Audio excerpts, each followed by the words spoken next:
அல்லேலூயா. கர்த்தர் நல்லவர். கர்த்தர் உங்களை ஆசீர்வதிப்பாராக. ஆமென். இந்த ஏப்ரல் மாதத்தினுடைய 2வது பரிசுத்த ஆராதனைக்கு வந்த உங்கள் யாவரையும் கர்த்தராகிய இயேசுவின் நாமத்தினாலே வாழ்த்தி ஆசீர்வதிக்கிறேன். இந்த சத்தத்தை தூரத்திலும் சமீபத்திலும் கேட்கிற எல்லாருடைய வாழ்க்கையிலும் பரிசுத்த ஆவியானவர் இன்றைக்கு இடைபடுவாராக. ஆமென். அல்லேலூயா. இன்றைக்கு அவர் கற்றுக் கொடுக்கிற காரியங்களை நாம் பற்றி கொள்ள உறுதியாய் அவருடைய பாதையில நடக்க பரிசுத்த ஆவியானவர் நமக்கு துணை செய்வாராக. ஆமென். அல்லேலூயா. போன வாரம் நமக்கு ஈஸ்டர் இல்லையா? ஈஸ்டர்னால நம்ம இந்த மாதத்திற்குரிய வாக்குத்தத்தை நம்ம பார்க்க முடியல. ஈஸ்டருக்குரிய செய்தியை நம்ம பார்த்தோம். இன்னைக்கு நாம முதல் முறையாக இந்த மாதத்தினுடைய வாக்குத்தத்த வசனத்துல ஆண்டவர் நமக்கு என்ன சொல்லி தருகிறார் என்பதை நாம பொறுத்திருந்து பார்க்கலாம், கேட்கலாம். அல்லேலூயா. ஆயத்தமா இருங்க, திறந்த மனசா இருங்க. கர்த்தர் உங்களுடைய உள்ளத்தை நிரப்புவாராக. வாசிங்க லேவியராமம் 25:21. இந்த மாதத்தினுடைய வாக்குத்தத்த வசனம் ஆசீர்வாத அனுக்கிரகத்தின் மாதம். லேவியராகமம் 25:21. நான் 6ஆம் வருஷத்தில் உங்களுக்கு ஆசீர்வாதத்தை அனுக்கிரகம் பண்ணுவேன். உங்களுக்கு ஆசீர்வாதத்தை அனுக்கிரகம் பண்ணுவேன். அது உங்களுக்கு 3 வருஷத்தின் பலனை தரும். 3 வருஷத்தின் பலனை தரும். அல்லேலூயா. ஆண்டவர் மோசேக்கு சில ஆலோசனைகளை கொடுக்கிறார். நான் உங்களுக்கு அழைத்து செல்லுகிற, உங்களை கூட்டி செல்லுகிற அந்த பாலும் தேனும் ஓடுகிற அந்த கானான் தேசத்தை நீங்கள் அடைந்த பிறகு, அந்த கானான் தேசத்திற்குள்ளே நீங்கள் நுழைந்த பிறகு என்னென்ன காரியங்களை செய்ய வேண்டும் அப்படின்னு சொல்லி அவர் ஒரு பிளானர் அவர் போட்டு கொடுக்கிறார். ஒரு அஜெண்டா போட்டு கொடுக்கிறார். அல்லேலூயா. அதுல நீங்க என்ன பண்ணலாம்? 6 வருஷத்துக்கு நீங்க விதைக்கலாம். விதைச்சு அதனுடைய விளைச்சலை நீங்க என்ன பண்ணலாம்? சேர்த்து வைக்கலாம், சாப்பிடலாம், புசிக்கலாம். 6 வருஷம் நீங்க என்ன பண்ணலாம்? விவசாயம் பண்ணலாம். அல்லேலூயா. 7வது வருஷத்துல தேசம் ஓய்ந்து இருக்க வேண்டும். கிளை நறுக்கக்கூடாது, எது விதைக்க கூடாது, எந்த காரியத்தையும் செய்யக்கூடாது. வயல் நிலம் அப்படியே இருக்கணும். அல்லேலூயா. அது அப்படியே அது ரீசைக்கிள் ஆகும். அது 1 வருஷம் அது ஓய்ந்து இருக்கணும். அது ரொம்ப டயர்டா இருக்குது. அல்லேலூயா. போட்டு அதை உழுது குத்தி அதை பெண்ட் பண்ணி ரொம்ப கஷ்டப்படுத்திட்டீங்க 6 வருஷம். அதனால 7ஆம் வருஷம் ஓய்ந்து இருக்க வேண்டும், தேசம் ஓய்ந்து இருக்க வேண்டும் அப்படிங்கிறார். அப்போ 6 வருஷம் வரைக்கும் என்ன பண்ணணும்? விதைக்கணும், அறுக்கணும், களை பிடுங்கணும், எல்லா வேலையும் என்ன பண்ணணும்? 6 வருஷம் நாம செய்யலாம். அப்போ எல்லாருக்கும் ஒரு டவுட் வருதுன்னு இவருக்கு ஒரு மனசுல ஆண்டவருக்குள்ள என்னது ஒரு கேள்வி. அப்ப 7வது வருஷம் நாங்க என்னத்தை சாப்பிட்றது அப்படின்னு நீங்க கேட்பீர்களாகி, 7ஆம் வருஷம் நாங்கள் என்னத்தை புசிப்போம் என்று நீங்கள் கேட்பீர்களாகில், உங்க மைண்ட் வாய்ஸ் எனக்கு கேட்குது, எத்தனை மணிக்கு முடிப்பீங்க, போய் சமைக்கணும், சாப்பிடணும். அல்லேலூயா. உங்க மைண்ட் வாய்ஸ் எனக்கு கேட்குது அப்படின்னு ஆண்டவர் சொல்றாரு. 7ஆம் வருஷத்துல என்னத்தையா சாப்பிட்றது அப்படின்னு நீங்க கேட்பீங்க. உங்களை பத்தி எனக்கு நல்லா தெரியும். நீங்க தான் வனாந்தரத்திலே என்னை கஷ்டப்படுத்தின ஆளாச்சு. என்னை என்னென்னமா பாடுபடுத்தினீங்க. பொறுமையா இரு சொல்றேன் அப்படின்ட்டு 6ஆம் வருஷத்துல நீங்கள் விதைக்கிற அந்த விதைப்புல நான் 3 வருஷத்திற்குரிய பலனை நான் உங்களுக்கு கொடுக்கிறேன். அல்லேலூயா. ஒவ்வொரு வருஷமும் நீங்க விதைக்கிற அந்த விதைப்புல அந்த விதைப்பின் பலன் தான் கிடைக்கும். 30 விதை 100 விதை விதைச்சா அது என்ன பலனை கொடுக்குமோ அதுதான் கொடுக்கும். ஆனா 6வது வருஷத்துல சம்திங் ஸ்பெஷல். 7, 8, 9 நீங்க எந்த வேலையும் செய்ய போறதில்ல. அதனால வரக்கூடிய 3 வருஷத்திற்குரிய பலனை இந்த 6ஆம் வருஷத்துல நான் மொத்தமாக உங்களுக்கு கொடுத்து விடுகிறேன். அல்லேலூயா. நம்ம முதல்வர் ஐயா கொடுத்தாருல, 5000 ரூபாய் கொடுத்தாரு பாத்தீங்களா? பிப்ரவரி, மார்ச், அப்புறம் கோடை காலத்துக்குரிய போனஸ் எல்லாம் சேர்த்து அடுத்த 3 மாதத்திற்குரிய பலனை சேர்த்து என்ன பண்ணிட்டாரு? பிப்ரவரி மாசம் கொடுத்தாரா? அல்லேலூயா. பிப்ரவரி மாசம் நமக்கு என்ன பண்ணாரு? நம்முடைய முதல்வரையா 5000 ரூபாயை கொடுத்தார். அல்லேலூயா. அப்ப இந்த பூமியின் ராஜாக்களே அவ்வளவு ஆலோசனை பண்ணி ஜனங்களுக்கு தேவையான நன்மையை முன்னக்கூட்டியே கொடுக்கறாங்க அப்படின்னா, வானத்தையும் பூமியையும் உண்டாக்கின சர்வ வல்லமையுள்ள தேவனாகிய கர்த்தர் கொடுப்பது அதை காட்டிலும் நிச்சயம் அல்லவா? அல்லேலூயா. Praise the Lord. 7ஆம் வருஷத்துல நீங்கள் என்னத்தை புசிப்போம் என்று என்னிடத்தில் கேட்பீர்களாகில் அதற்குரிய பதில் என்ன அப்படின்னா, இந்த 6ஆம் வருஷத்துல நான் உங்களுக்கு 3 வருஷத்திற்குரிய பலனை சேர்த்து நான் கொடுத்து விடுவேன். போனஸாக கொடுத்து விடுவேன். நீங்க அதை களஞ்சியத்துல சேர்த்து வைத்து நீங்க என்ன பண்ணலாம்? கொஞ்சம் கொஞ்சமா எடுத்து நீங்க சாப்பிடலாம். அல்லேலூயா. அப்புறம் 7ஆம் வருஷம் ஓய்ந்துரும். 8ஆம் வருஷம் தான் நீங்க விதைப்பீங்க. விதைச்ச உடனே முளைச்சிருமா? விதைச்ச உடனே கிடைச்சிருமா?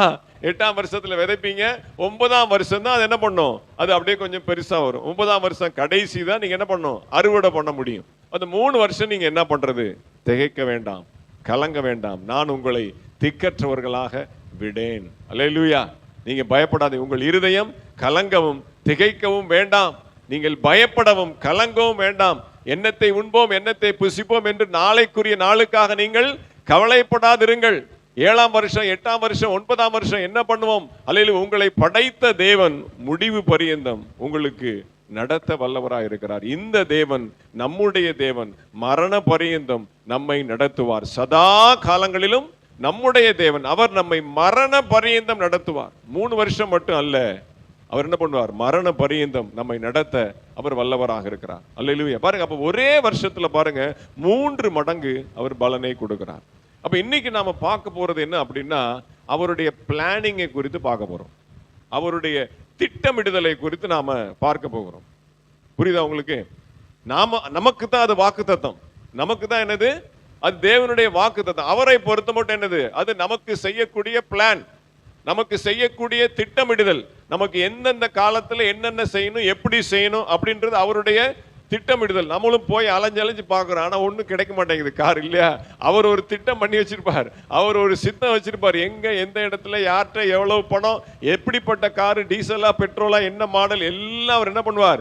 ஏற்கனவே நமக்கு அவர் திட்டமிட்டு வைத்திருப்பார். அது நம்ம தேவ சமூகத்துல காத்திருந்து ஜெபிக்கும் பொழுது ஆண்டவர் அந்த பலனை நிச்சயமாக கொடுப்பார். அல்லேலூயா. வாசிங்க 1 கொரிந்தியர் புஸ்தகம் 2வது அதிகாரம் 9வது வசனம். 1 கொரிந்தியர் புஸ்தகம் 2:9. சீக்கிரம் வாசிங்க. அல்லேலூயா. எழுதி இருக்கிறபடி தேவன் தம்மில் அன்பு கூறுகிறவர்களுக்கு ஆயத்தம் பண்ணினவைகளை கண் காணவும் இல்லை, காது கேட்கவும் இல்லை, அவைகள் மனுஷனுடைய இருதயத்தில் தோன்றவும் இல்லை. பாருங்க, தம்மில் அன்பு கூறுகிற ஜனங்களுக்கு அவர் என்ன பண்றார்? நிறைய ஆசீர்வாதங்களை வைத்திருக்கிறார். அப்ப அன்பு கூறுகிற ஜனங்களுக்கு அவர் ஆயத்தம் பண்ணி வைத்திருக்கிற, அவர் பிளான் பண்ணி வைத்திருக்கிற ஆசீர்வாதங்களும் நன்மைகளும் நமக்கு தெரியல. அப்ப அன்பு கூறாதவங்களுக்கு எப்படி தெரியும்? தேவனிடத்தில் அன்பு கூறுகிற நமக்கே அவர் நமக்காக ஆயத்தம் பண்ணி வைத்திருக்கிற ஆசீர்வாதங்களும் நன்மைகளும் எங்கே, எப்படி, எந்த நேரத்தில் அப்படின்னு நம்முடைய கண் காணவும் இல்லை, நம்முடைய செவிகள் கேட்கவும் இல்லை, நம்முடைய இருதயம் உணரவும் இல்லை. ஆனா அவர் நமக்கு எல்லாமே என்ன பண்ணி வச்சிருக்கிறார்? ரெடிமேடாக, இன்ஸ்டன்டாக வச்சிருக்கிறார். அல்லேலூயா. அப்ப நாம என்ன பண்ணணும்? இன்னும் அதிகமாய் அவரிடத்துல அன்பு கூறும்போது ஏதோ கொஞ்சம் கொஞ்சமா ரிலீஸ் பண்ணுவார். அல்லேலூயா. அதை தான் நம்ம இன்னைக்கு பார்க்க போறோம். எப்படி அது அவருடைய திட்டங்களை, அவருடைய ரகசியங்களை, அவருடைய பிளான, அவருடைய ஞானத்தை, அவருடைய எஜெண்டாவை எப்படி நமக்கு ரிலீஸ் பண்றார், அதை தான் நம்ம இன்னைக்கு பார்க்க போறோம். அல்லேலூயா. அப்போ அவரிடத்துல அதிகமாய் அன்பு கூறும்போது, பாட்டு பாடுறோம்ல, பெர்க்மான் செய்ய பாட்டு, அன்பு கூறுவேன் இன்னும் அதிகமாய், ஆராதிப்பேன் இன்னும் ஆர்வமாய். அப்ப எந்த அளவுக்கு நீங்கள் ஆர்வமாய், அதிகமாய் நேரம் எடுத்து, ஆமென், ஹல்லேலூயா, சோறு தண்ணி பார்க்காம உபவாசித்து ஜெபித்து ஆராதித்து அன்பு கூர்ந்து அவருடைய இருதயத்திலே ஒரு நல்ல ஒரு இடத்தை பிடிக்கும் பொழுது, அந்த பிரஷர் தாங்காம, நீங்க கொடுக்கிற அந்த ஆராதனுடைய பிரஷர் தாங்காம என்ன பண்ணுவாரு? உளறி கொட்டிடுவார். அல்லேலூயா. அதை தான் நம்ம இன்னைக்கு பார்க்க போறோம். அல்லேலூயா. அப்ப அவர் நம்மிடத்துல அன்பு கூர்ந்திருக்கிறார். நாமும் அவரிடத்துல அன்பு கூறும் பொழுது, அவரை நேசிக்கும் பொழுது, அவரை கிட்டி சேரும் பொழுது, அவரிடத்துல நொறுங்குண்ட ஆவியோடும் நறுங்குண்ட இருதயத்தோடும் சமீபமாய் நாம் நெருங்கி வரும் பொழுது அவர் என்ன பண்ணிடுவார்? அப்படியே மனது இலகி எல்லாவற்றையும் சொல்ல அவர் உண்மை உள்ளவராக இருக்கிறார். மறைச்சு வச்சு என்ன பண்ண போறார்? அவர் தம்முடைய ஊழியக்காரருக்கு என்ன பண்றார்? ரகசியத்தை வெளிப்படுத்துகிறவராக இருக்கிறார். அவருடைய சிநேகிதருக்கு எல்லாவற்றையும், அவர் தமக்கு பயந்தவர்களுக்கு, வேதம் சங்கீதம் வாசிக்கிறோம், அவர் தமக்கு பயந்தவர்களுக்கு ரகசியத்தை வெளிப்படுத்துகிறவராக இருக்கிறார். அவர் ஒன்னும் ஒளிச்சு வச்சு மூட்டை கட்டிட்டு அப்படியே சஸ்பென்ஸா கொடுப்போம் அப்படிலாம் ஒண்ணும் இல்லை. அவர் எல்லாம் உங்களுக்கு சொல்லிடுவார். ஆனா அதற்கு நாம் என்ன பண்ணணும்? அந்த லெவலுக்கு, அவர் எதிர்பார்க்கிற லெவலுக்கு நாம் என்ன பண்ணணும்? நாம அவரை நேசிக்கணும். அல்லேலூயா. Praise the Lord. வாசிங்க பிரசங்கி புஸ்தகம் 3வது அதிகாரம் 11வது வசனம். பிரசங்கி 3:11.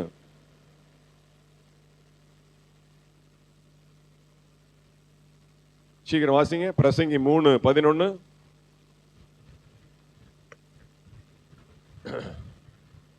அவர் சகலத்தையும் அதினதின் காலத்திலே நேர்த்தியாக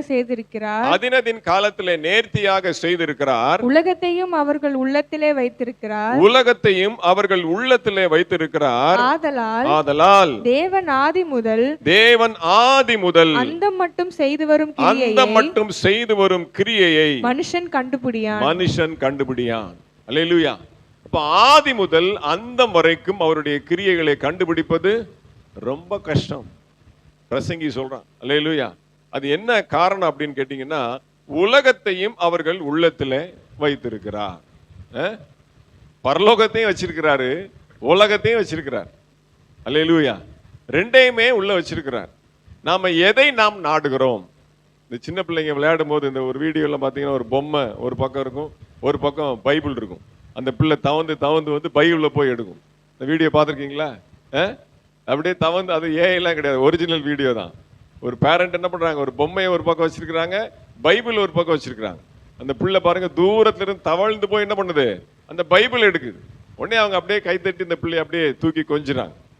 அப்ப தேவன் நம்முடைய உள்ளத்துல உலகத்தையும் வைத்திருக்கிறார், பரலோகத்தையும் வைத்திருக்கிறார். நீ எதை நாடி போகிறாய்? உனக்கு முன்பாக ஆசீர்வாதத்தையும் நான் வைத்திருக்கிறேன், சாபத்தையும் நான் வைத்திருக்கிறேன். நீ சாபத்தை நாடுகிறாயா இல்ல ஆசீர்வாதத்தை நாடுகிறாயா? நீ நன்மையை தேடுகிறாயா அல்ல தீமையை தேடுகிறாயா? உங்கள் உள்ளத்திலே அவர் உலகத்தையும் வைத்திருக்கிறார். அல்லேலூயா. அதனால அந்த உலகத்தையே நாம நாடி போனோம், உலகத்தின் காரியங்களையே நாம நாடி போனோம் அப்படின்னா, கீழான காரியங்களையே நாம், பூமிக்குரியவைகளையே நாம் அதிகமாய் தேடினோமானால் அவருடைய ரகசியத்தை கண்டுபிடிக்க முடியாது. அவர் நமக்கு வைத்திருக்கிற ஆசீர்வாதத்தை, அவர் நமக்காக திட்டம் பண்ணி வைத்திருக்கிற, ஆயத்தம் பண்ணி வைத்திருக்கிற, பிளான் பண்ணி வைத்திருக்கிற காரியத்தை நாம் கண்டுபிடிக்க முடியாது.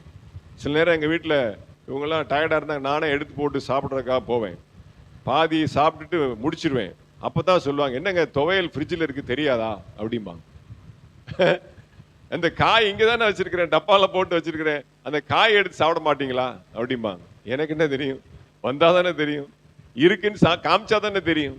அல்லேலூயா. அப்போ நமக்குரியது இருக்கு, நம்ம என்ன பண்றது இல்ல, தேடுறது இல்ல, விசாரிக்கிறது இல்ல. போய் கதவை தட்டி, அம்மா ஏதாவது இருக்கா, ஏதாவது ரெடி பண்ணி இருக்கா, பழசு பட்டம் இருக்கா, ஒளிஞ்சிருக்கா, போய் என்ன பண்ணணும், தேடணும், அலசி பார்க்கணும், விசாரிக்கணும். அப்ப நாம் தேடக்கூடிய புதையல் என்னன்னா பரிசுத்த வேதாகமம்.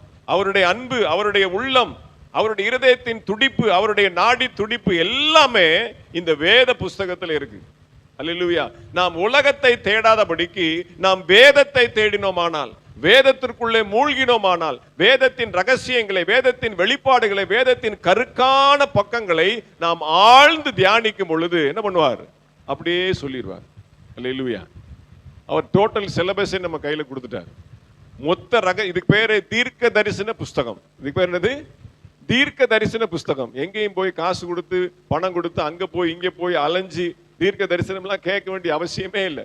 உட்கார்ந்த இடத்துல இருந்தே நீங்க ஜெபித்து வேதத்தை வாசிக்கும் பொழுது ஆண்டவர் பேசுவார். அல்லேலூயா, அல்லேலூயா. அப்ப உலகத்தையும் உங்கள் உள்ளத்திலே வைத்து இருக்கிறார். இன்னொரு சங்கீதம் சொல்லப்பட்டிருக்கு, அவனுடைய உள்ளத்துல கர்த்தர் அருளின வேதம் இருக்கிறது.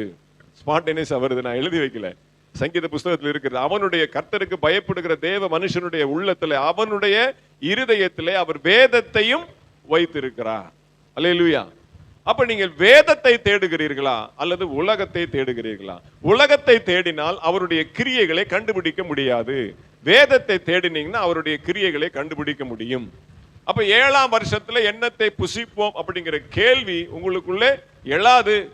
நாளைக்கு என்ன செய்வது, மே மாசம் ஃபங்க்ஷனுக்கு என்ன செய்வது, பேரனுக்கு என்ன செய்வது, மருமகனுக்கு என்ன செய்வது, மகளுக்கு எந்த காரியமும் நம்ம என்ன பண்ண மாட்டோம், யோசிக்கவே மாட்டோம். நேற்று அந்த ஐயா வீட்டில் போய் அதான் சொன்னோம், பயப்படாதீங்க, எல்லா டெஸ்ட்டும் எடுத்துட்டாங்க, இன்னும் ரிசல்ட் வரல. அங்கே போய் காமிச்சாச்சு, அந்த ஆஸ்பத்திரி போயாச்சு, இந்த ஆஸ்பத்திரி போயாச்சு, எல்லாம் டெஸ்ட் எடுத்துக்கிட்டே இருக்கிறாங்க. ஆனால் டெஸ்ட் என்னன்னு ரிசல்ட்டு தெரியல. நான் சொன்னீங்க, பரீட்சையா எழுதிருக்கிறீங்க, சின்ன பிள்ளை மாதிரி ரிசல்ட்டுக்கு பயப்படுறீங்க, அது எப்படின்னா இருந்துட்டு போகுது, பேசாம இருங்க, எல்லாம் ஆண்டவர் சுகம் கொடுப்பார். அல்லேலூயா. அவருக்கு ஒரே ஒரு காரியத்தை ஆண்டவர் அந்த இடத்துல உணர்த்தி வைத்தார். நீங்க பிரச்சனைக்குள்ள நீங்க போறீங்க, நாங்க பிரச்சனைக்கு வெளியில இருக்கிறோம். கிறிஸ்டியனுக்கு வந்து பிரச்சனை வராதா? முஸ்லீமுக்கு பிரச்சனை வராது. மனுஷனா பிறந்த எல்லாருக்கும் கஷ்டம் உண்டு, மனுஷனா பிறந்த எல்லாருக்கும் பாடுகள் உண்டு, உபத்திரவங்கள் உண்டு, எல்லாருக்குமே பிரச்சனை இருக்கு. ஆனா உங்களுக்கு எங்களுக்கு என்ன வித்தியாசம் அப்படின்னா, நீங்க பிரச்சனையை பார்த்து பார்த்து யோசிச்சு யோசிச்சு அதுக்குள்ளேயே போய் என்ன பண்ணிடுறீங்க, மூங்கி போயிடுறீங்க. அதுக்குள்ளே போய் மூழ்கி அப்படி என்ன பண்றீங்க, சிக்கிறீங்க. நாங்க என்ன பண்றோம், பிரச்சனைக்கு வெளியில நிக்கிறோம், நீங்க பிரச்சனைக்கு உள்ள நிக்கிறீங்க.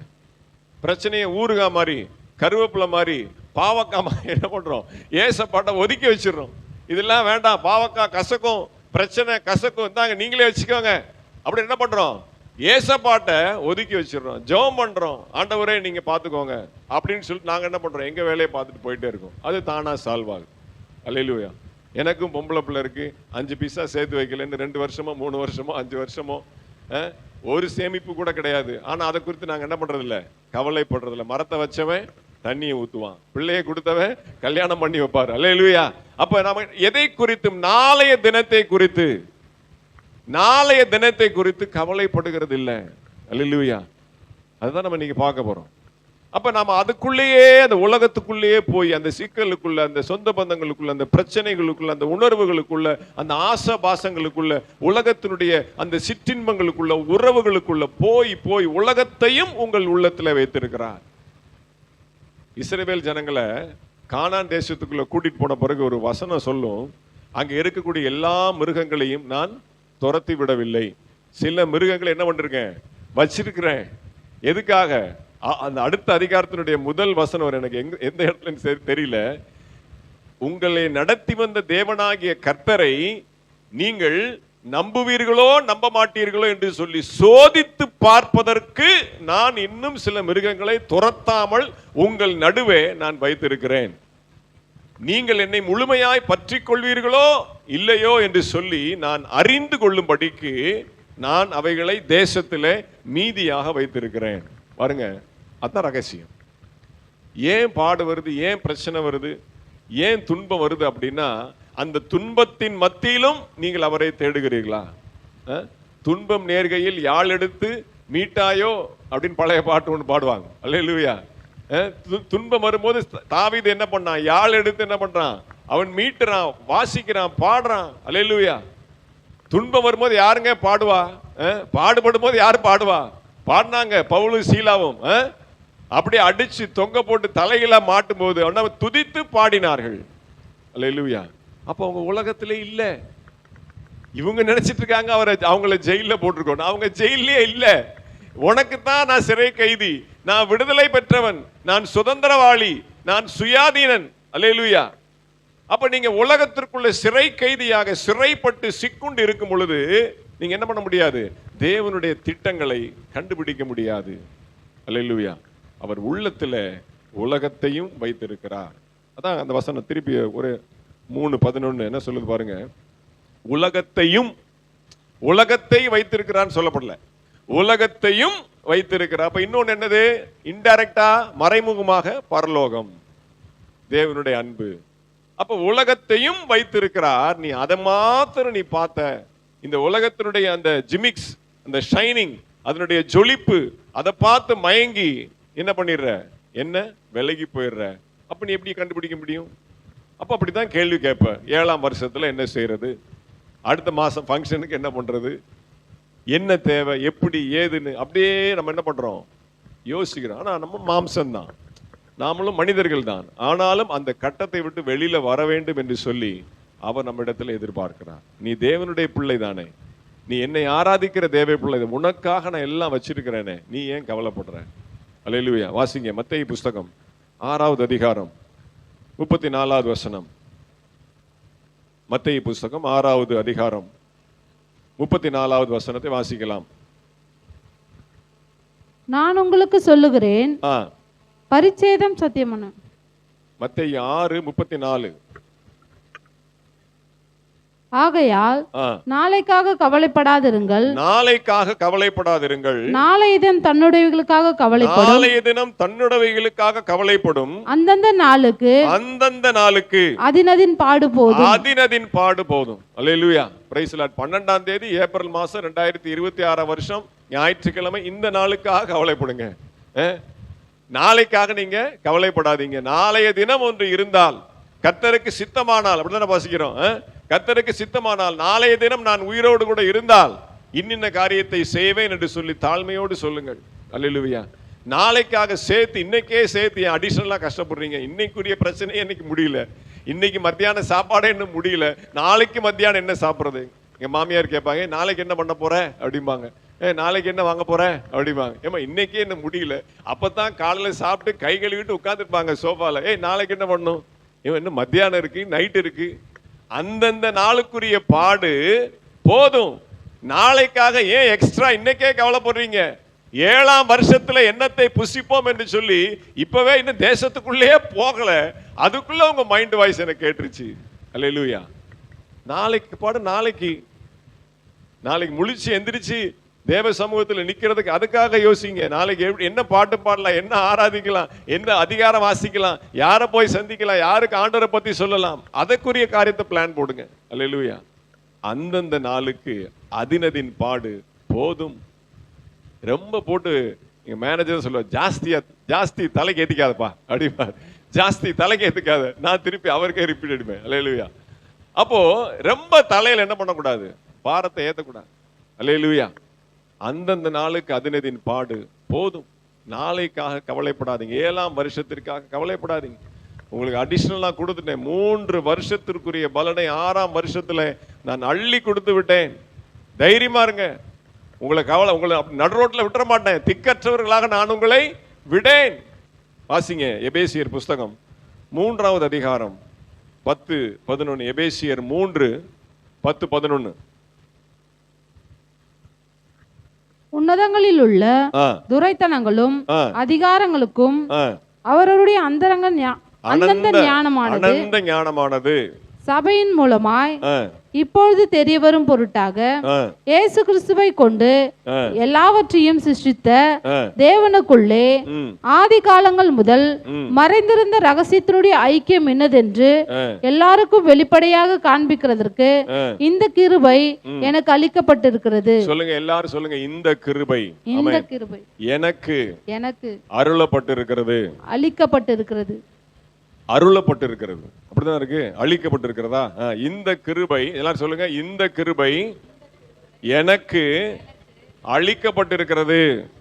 என்ன கிருபை அப்படின்னா, ஆதி காலங்கள் முதல் மறைந்திருந்த ரகசியத்தினுடைய ஐக்கியம் இன்னதென்று. ஆதி காலம் முதல் தேவனுடைய திட்டம் என்ன, தேவனுடைய ரகசியம் என்ன, உலகத்தையும் மனுஷனையும் படைத்ததனுடைய நோக்கம் என்ன, இயேசு கிறிஸ்துனுடைய வருகை எப்படி, அவருடைய சிலுவையின் பாடு மரணம் என்ன, இனி நடக்கக்கூடிய சகலத்தையும் ஆதி முதல் கொண்டு முடிவு வரைக்கும் நடக்கக்கூடிய ரகசியத்தினுடைய ஐக்கியம் இன்னதென்று அறிந்து கொள்ளக்கூடிய அந்த மிகப்பெரிய கிருபையை ஆண்டவர் எனக்கு அளித்திருக்கிறார். சொல்லுங்க ஆமென். அல்லேலூயா. சொல்லுங்க, தைரியமா சொல்லுங்க. ஆண்டவர் எனக்கு தேவனுடைய ரகசியத்தை அறிந்து கொள்ளக்கூடிய கிருபையை கொடுத்திருக்கிறார். ஆமென். ஹல்லேலூயா. இப்போ கொஞ்சம் கொஞ்சமா ரிலீஸ் பண்றார். எப்படி அப்படின்னா, இந்த வசனத்திற்குரிய பேஸ் ஆண்டவருடைய அந்த ஆதி காலம் முதலுடைய அவருடைய திட்டத்தினுடைய காரியம் நமக்கு தெரியணும் அப்படின்னா, அதனுடைய பேஸ், அதனுடைய அஸ்திபாரம் என்னன்னா, மேல உள்ள வசனம் சொல்லப்பட்டிருக்கு, சபை மூலமாய் இருக்கா. 10வது வசனம் என்ன சொல்லுது? அவருடைய அனந்த ஞானமானது சபையின் மூலமாய் இப்பொழுது தெரியும் வரும் பொருட்டு. ஆதி காலம் முதல் மறைந்திருந்த ரகசியம் இப்போ எப்படி தெரியுதுன்னா, சபை மூலமாய். அல்லேலூயா. சேனல் எது மூலமா? எந்த சேனல் மூலமா? விசிடி சர்ச் சேனல் மூலம். ஆமென். அல்லேலூயா. இந்த சர்ச் சேனல் மூலமாய் உலகத்தை பலனால் நிரப்பும் நாட்கள் வரும். ஆண்டவர் வாக்கு பண்ணி இருக்கிறார். அல்லேலூயா. அப்ப ஆதி காலம் முதல் மறைந்திருந்த ரகசியத்தினுடைய ஐக்கியம் இன்னதென்று சொல்லி வெளிப்படுத்துவதற்கு, வெளியரங்கமாய் காண்பிப்பதற்கு, விளக்கி சொல்வதற்கு அவர் எடுத்துக்கொள்ளக்கூடிய சேனல், வழி, முறை, திட்ட முறை என்ன அப்படின்னா, சபை மூலமாய் அவருடைய அனந்த ஞானம் என்ன? எல்லை இல்லாத ஞானம், ஆதியும் அந்தமும் இல்லாத ஞானம், அனந்த ஞானம். அல்லேலூயா. ஆதி முதற்கொண்டு அந்தம் வரைக்கும் உள்ள அவருடைய சகல ரகசியத்தினுடைய அந்த ஐக்கியத்தினுடைய வெளிப்பாடு, ஆழம், அதனுடைய விளக்கம் எல்லாத்தையும் எங்க சொல்லி கொடுக்கிறார்? சபைக்கு சொல்லி கொடுக்கிறார். அப்ப நாம எந்த அளவுக்கு சபையோட ஐக்கியமா இருக்கிறோம்? எந்த அளவுக்கு சபை கூடி வருதலை நாம் என்ன பண்றோம், அங்கீகரிக்கிறோம், ஏற்றுக்கொள்கிறோம். சபை ஊழியருக்கு எந்த அளவுக்கு நாம கீழ்ப்படுகிறோம், சபையோடு எப்படி நாம் இணைந்து ஓடுகிறோம். ஆராதனைக்கு எத்தனை மணிக்கு வரோம், அனுஷியமா தவறா எடுத்துக்காதீங்க, உங்க நிலைமை எனக்கு தெரியும், முயற்சி எடுங்க. அப்போ உங்களுடைய வாழ்க்கையின் ரகசியம் உங்களுக்கு தெரியணுமா, உங்களுடைய எதிர்கால திட்டம் என்னன்னு தெரியணுமா, எங்க தெரியும்னா சபை மூலமாய். அவருடைய அனந்த ஞானமானது சபை மூலமாய் வெளிப்படுகிறது. அல்லேலூயா. அப்ப நம்முடைய சேனல்ல போடக்கூடிய தேவனுடைய வார்த்தை, அடிமை மூலமாய் கொடுக்கக்கூடிய தேவனுடைய வார்த்தை இன்னது என்று சொல்லி சிலர் ஆவலோடு காத்திருக்கிறாங்க. சிலர் நண்பர்களோடு, ஆவிக்குரிய நண்பர்களோடு போய் கார்ல உட்கார்ந்த உடனே, ஐயா இந்த வாரம் என்ன செய்தி கொடுத்தீங்க, என்ன பேசுனீங்க, போன வாரம் சொன்னேன் கொஞ்சம் ஆழமா, நீங்க எல்லாமே ஆழமா தானே சொல்லி கொடுக்குறீங்க, அதை என்ன எடுத்த உடனே ஆழம்ங்கிறீங்க. அப்புறம் போட்டு விட்டு இதெல்லாம் தனியா கேட்கணும், பேசும்போது கேட்கக்கூடாது, தனியா கேட்போம். அல்லேலூயா. அப்ப சபையின் மூலமாய் ஆண்டவர் என்ன பண்றார், ரகசியங்களை வெளிப்படுத்துகிறார். நீங்க நினைக்கிறீங்க எனக்கு என்ன எனக்கு என்ன எனக்கு என்ன அப்படின்னு. உங்களை கொண்டு பிறருக்கு என்ன காரியம் என்று சொல்லி சபை மூலமாய் ஆண்டவர் உங்களுக்கு வெளிப்படுத்த ஆயத்தமா இருக்கிறார். நீங்க மற்றவர்களுக்கு காரியங்களை பகுத்து போதிக்கக்கூடிய ஒரு மேலான அனுபவத்திற்குள்ளே வர ஆண்டவர் உங்களை ப்ரிப்பேர் பண்ணி கொண்டு இருக்கிறார். நீங்கள் உங்களுடைய காரியத்தை குறித்து சிந்தித்து கவலைப்பட்டு கொண்டிருப்பானேன், வெளியரங்கமாய் எனக்கு அருளப்பட்டு இருக்கிறது. அல்லேலூயா. கஷ்டப்படுறவங்க, கண்ணீர் வடிக்கிறவங்க, வேதனையில துன்பத்துல பாடுகள் இருக்கிறவங்கள போய் சந்திச்சு அவங்களுக்கு அவங்களுடைய வாழ்க்கையின் ரகசியத்தை, அவங்களுடைய சிக்கலுடைய முடிச்சை அவிழ்ப்பதற்குரிய ரகசியத்தை வெளிப்படுத்தும் கிருபை உங்களுக்கும் எனக்கும் அளிக்கப்பட்டு இருக்கிறது. ஏனென்றால் நாம் சபையிலே நாட்டப்பட்டு இருக்கிறோம். அல்லேலூயா. நாம் சபையிலே திருவிருந்து அங்கத்தினராக, அவருடைய மாம்சத்தை புசிக்கிறவர்களாக, அவருடைய ரத்தத்தை பானம் பண்ணுகிறவர்களாக, திருவிருந்திலே ஐக்கியத்திலே, திருவிருந்து ஐக்கியத்திலே நாம் இணைந்திருக்கிறபடினாலே அவருடைய ஆதி காலம் முதல் இருக்கக்கூடிய அந்த ரகசியத்தின் ஐக்கியத்தை வெளிப்படுத்துகிறார். சபையிலே ஐக்கியமா இருந்தா ரகசியத்தின் ஐக்கியம் வெளிப்படும். சிம்பிள். ஆமென். நான் என் பிதாவோடு ஒன்றாய் இருக்கிறது போல நீங்களும் என்னோடு ஒன்றாய் இருந்தால் என்ன நடக்கும், எல்லாம் உங்களுக்கு சொல்லி தருவேன். அல்லேலூயா. நான் பிதாவை விட்டு பிரியாதது போல, நான் எப்பொழுதும் அவரோடு கூட ஐக்கியமா இருக்கிறது போல நீங்களும் என்னோடு கூட ஐக்கியமா இருந்தால் சகலமும் உங்களுக்கு நன்மையாக கிடைக்கும், சகலமும் உங்களுக்கு வெளிப்படும். அதான் பவுல் சொல்ற, எனக்கு அப்படிப்பட்ட கிருபை அளிக்கப்பட்டிருக்கிறது. அப்ப அவருடைய ஸ்டேட்டஸ் அவர் நல்லா தெரிஞ்சிருக்கிறார். அவருடைய ஸ்தானத்தை, அவர் எப்படிப்பட்டவர் என்பதை அவர் நல்லா அறிஞ்சிருக்கிறார். ஆண்டவர் அவர் எந்த ஸ்தானத்துல வச்சிருக்கிறார் அப்படிங்கறத அவர் நல்லா விளங்கி கொண்டார். ஆமென். ஹல்லேலூயா. நீங்கள் சாதாரணமானவர்கள் அல்ல, நீங்கள் அசாதாரணமானவர்கள். தேவனுடைய ஆதி காலம் முதல் மறைந்திருக்கக்கூடிய ரகசியத்தின் ஐக்கியத்தை வெளிப்படுத்தக்கூடிய அசாதாரணமான தேவ பிள்ளைகள். நீங்க கூனி குறுகி இருக்க வேண்டிய அவசியம் இல்லை. அல்லேலூயா. வாங்க போலாம், அவங்க வாராங்க, கூட போலாம், ஏன் பயப்படுறீங்க? அல்லேலூயா. தைரியமா போவோம். எங்கேயோ இருக்கவங்க வராங்க, நம்ம பக்கத்துல இருக்கவங்க போறதுக்கு என்ன கவலை, என்ன பயம்? ஒன்றும் பிரச்சனை இல்லை. அல்லேலூயா. கர்த்தர் நடத்துவார். ஆமென். அப்போ வெளிப்படுத்துவதற்கு அந்த கிருபை எனக்கு அளிக்கப்பட்டு இருக்கிறது. அல்லேலூயா. ஏன்னா பவுலுக்கு டவுட், நமக்குன்னு சொல்ல முடியல, நீங்களாம் எப்படின்னு எனக்கு தெரியாது, அதனால எனக்கு தெரியும்பா, எனக்கு ஆண்டவர் அந்த கிருபையை கொடுத்திருக்கிறார். ஆமென். இதை ஜான்சனையா வந்து சொல்லும் போது, கொஞ்சம் போய் பாருங்க, அவங்கள பேசுங்க, உங்களை குறித்து சொல்லியிருக்கிறேன், நீங்க சாயந்தரம் வருவீங்க, அவ்வளோ டயர்டு, உடம்பெல்லாம் அப்படியே சேர்ல உட்கார்ந்து இருக்கிறேன், அப்படியே கண்ணை மூடிட்டேன், இடுப்புல துண்டை கட்டிட்டு குளிக்க போற கொஞ்சம் வேர்வை போட்டு உட்கார்ந்துருக்கேன், அப்படியே தலை சாஞ்சிருச்சு, அவ்வளோ டயர்டு. அதுக்கப்புறம் எந்திரிச்சு குளிச்சு கிளம்பி போய் அவங்கள பார்த்தோம். அல்லேலூயா. அப்போ ஜான்சனையா சொல்லும்போது, ஐயா ஓரளவுக்கு அந்த கிருபை ஆண்டவர் எனக்கு கொடுத்துருக்காருன்னு நான் நம்புறேன். எந்த ஜனத்தையும் பார்த்து எளிதா அவங்களுக்கு ஆண்டோட சத்தியத்தை அவங்க புரிந்து கொள்ளுகிற மாதிரி சொல்லக்கூடிய கிருபை ஆண்டவர் ஓரளவுக்கு எனக்கு என் மனைவிக்கும் கொடுத்திருக்காருன்னு நாங்கள் விசுவாசிக்கிறோம். அந்த கிருபை எனக்கு அளிக்கப்பட்டிருக்கிறது. ஆமென். அல்லேலூயா. நல்ல மனதார அவங்கள முதல்ல பேச விட்டோம். அப்புறம் அவங்களுக்கு தேவையான வார்த்தைகளை ஆண்டவர் எங்கள் மூலமாய் கொடுத்தார், சபை மூலமாய். அவருடைய அனந்த ஞானமானது. சபைன்னு யாரு? நீங்களும் நானும் தான். அல்லேலூயா. இந்த கட்டடம் இல்லை, இந்த போல் இல்லை, இந்த ஜன்னலும் இந்த கதவும் இல்லை. அல்லேலூயா. இங்கே ஆராதிக்கிற சபை பிள்ளைகளாகிய நாம் போய் நிற்கும் போது ஆண்டவர் வெளிப்படுத்துவார். எல்லாரும் கூப்பிடுறாங்க, தெருல இருந்து எல்லாரும் கூப்பிடுறாங்க, என்னத்துக்கு கூப்பிடுறாங்க தெரியல, நானும் போய் நின்னேன், பார்த்தா ஒரு பெரிய பிரச்சனை, அதுல நம்மளும் சேர்த்துக்கிட்டாங்க. சொன்னீங்களா இல்லையா? எல்லாரும் போய் நிக்கிறாங்க, எது கூப்பிடுறாங்கன்னே தெரியல, நானும் எல்லாரும் போறாங்க, நானும் போனேன். பார்த்தா அங்க பெரிய சண்டை நடந்துகிட்டு இருக்கு. தேவையில்லாம நான் போய் மூக்கு நுழைச்சு, நான் போய் அதுல மாட்டிக்கிட்டு, எனக்கு 4 வார்த்தையை வாங்கிக்கிட்டு எதுக்கு? அப்ப நாம் சபையோடு தேவ சத்தியத்தோடு இணைந்து இருக்கும்போது வீட்டை விட்டு வெளியில போலாமா வேணாமா? நேற்று சொன்னார்ல, அல்போன்சையா சொன்னார்ல, ஒரு பாஸ்டர் ஜெபம் பண்ணிட்டே இருப்பாராம். அவரு நீ இந்த இடத்துக்கு போன்னு சொன்னதுக்கு அப்புறம் தெளிவான சத்தம் கேட்டக்கப்புறம் தான் எந்திச்சு கிளம்பியே போவாராம். எல்லாருக்கும் அந்த கிருபை கிடைக்காது. அவரே சொன்னாரு, நம்ம வாட்டு உட்கார்ந்துக்கிட்டே இருந்தா நாங்க போன் அடிச்சுக்கிட்டே இருப்பாங்க, வாங்க வாங்க வாங்க. என்ன ப்ரோக்ராம்னாலும் சரி, என்ன இன்விடேஷன்னாலும் சரி, என்ன திட்டம்னாலும் சரி, முழங்கால் போட்டு ஜெபம் பண்ணி நீ போன்னு சொன்னாதான் அவர் போவாராம், இல்லாட்டி போக மாட்டாராம். அல்லேலூயா. அப்ப அந்த அளவுக்கு நம்ம என்ன பண்ணணும்? அவரோடு கூட ஐக்கியப்பட்டிருக்கணும்.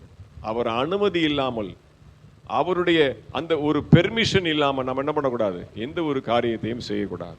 அப்ப அவருடைய அனந்த ஞானம் சபையின் மூலமாய் வெளிப்படுகிறது. அல்லேலூயா.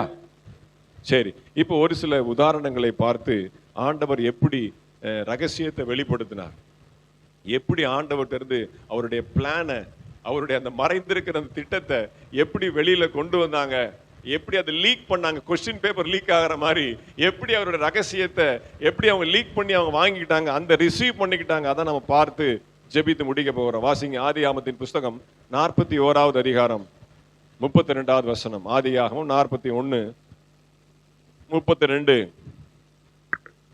இந்த காரியம் தேவனால் நிச்சயிக்கப்பட்டிருக்கிறது என்பதையும் தேவன் இதை சீக்கிரத்தில் செய்வார் என்பதையும் குறிக்கும் பொருட்டு இந்த சொப்பனம் பார்வோனுக்கு இரட்டித்தது. இந்த சொப்பனம் பார்வோனுக்கு இரட்டித்தது.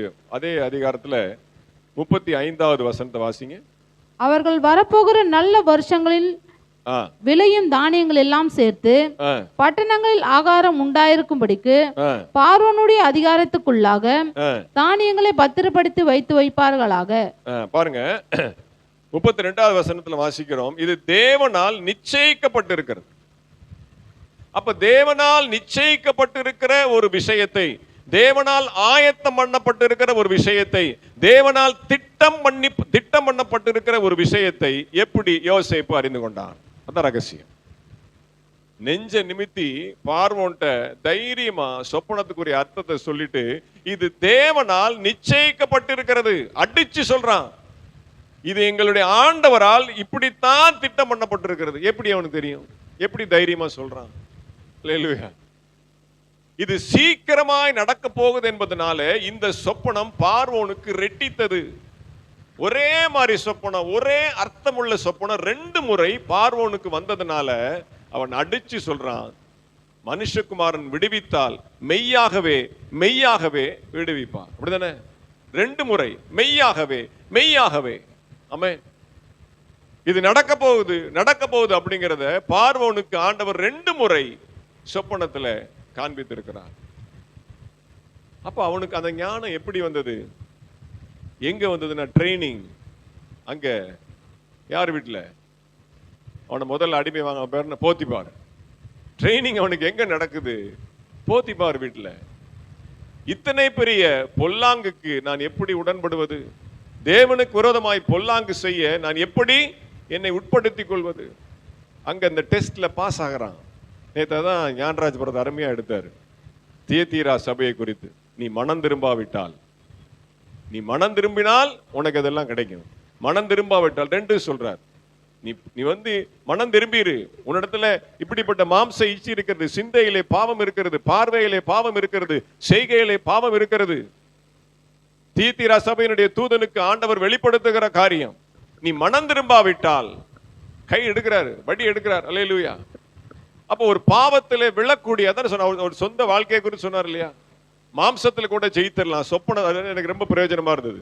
மாம்சத்துல கூட ஜெயிச்சிடலாம், ரொம்ப கண்ட்ரோல் பண்ணிடலாம். ஆனா சொப்பனத்துல ஜெயிக்கிறது பெரிய விஷயம். நம்ம மீறி, அது உள்ளிந்திரியம், நம்மையும் மீறி நடக்கக்கூடிய ஆழ்ந்த உறக்கத்துல அப்படி நடக்கிற மாதிரியே இருக்கு. பாத்திருக்கீங்களா? சொப்பனம் கண்டவங்களுக்கு தான் தெரியும் அந்த அருமை. அப்படி உண்மையிலே இருக்கிற மாதிரி, அப்படியே ரியல் மாதிரியே இருக்கு. திடீர்னு பார்த்தா ஒண்ணுமே இருக்காது. அப்ப சொப்பனத்துல பாவத்தை ஜெயிப்பது ரொம்ப கடினம். அல்லேலூயா. அவன் ரியல்லையும் ஜெயிச்சான், சொப்பனத்திலையும். அவனுக்கு பேர் என்ன? யோசேப்புக்கு சொப்பனக்காரன். அல்லேலூயா. அவன் ஒரு சொப்பனக்காரன் இருந்ததுனாலதான் பார்வோனுடைய சொப்பனத்திற்கு விளக்கத்தை சொல்லக்கூடிய அந்த ஞானத்தை ஆண்டவர் கொடுத்தார். அல்லேலூயா. தானியேலுக்கு ஆண்டவர் கொடுத்தார். ஆமென். அது என்ன எழுதுறாரு? கை உறுப்பு எழுதின காரியம். அப்ப 3 வேளை தேவ சமூகத்தில் அந்தி சந்தி மத்தியான வேளையில அவன் பலகணிகளை திறந்து வைத்து எருசலேமுக்கு நேராய் தன்னுடைய கைகளை உயர்த்தி ஜெபிக்கக்கூடிய தேவ மனுஷனா இருந்தான். ஜெபிக்கிறவர்கள், பாவத்தை விட்டு விலகி ஓடுகிறவர்கள். அல்லேலூயா. இன்னைக்கு ஸ்டேட்டஸ் தான் போட்டிருக்கோம். மாம்ச இச்சை உண்டாக்கக்கூடிய அந்த உங்களுக்குள்ளே போர் செய்கிற மாம்ச இச்சையை விட்டு விலகி, வளைகுடா போர் முடிகிறது பெரிய பிரச்சனை இல்லை. நமக்குள்ளே போராடுகிற மாம்ச இச்சையோடு கூட போராடுகிற அந்த போரை விட்டு விலகி பாவத்தை விட்டு ஓய்ந்திருப்பான். தேவ சித்தத்தை நாடுகிறவன், தேவ சித்தத்தை செய்கிறவன் பாவத்தை விட்டு ஓய்ந்திருப்பான். அவனுக்கு தான் ரகசியம் வெளிப்படும். அல்லேலூயா. அப்ப அழகா சொல்லப்பட்டிருக்கு பாருங்க, தேவனாலே நிச்சயிக்கப்பட்டு இருக்கு. அந்த நிச்சயிக்கப்பட்டு அந்த ஒரு வார்த்தையை நான் படிக்கும்போது அப்படியே மெய் சிலிர்த்து போனேன். அடிச்சு சொல்றான், இன்னும் நடக்க கூட இல்ல.